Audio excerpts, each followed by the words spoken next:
In this short video, I'm gonna show you how to fix Instagram story posting or uploading problem easily and fast. So all what you have to do, guys, is very simple and easy.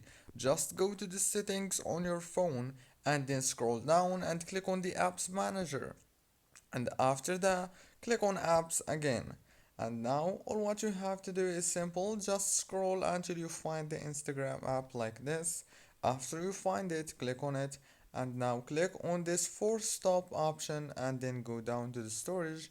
Click on it and click on clear data and clear cache, then go back again, and this time click on power user details and click on force stop from here. And after you click on it, now all what you have to do is simple.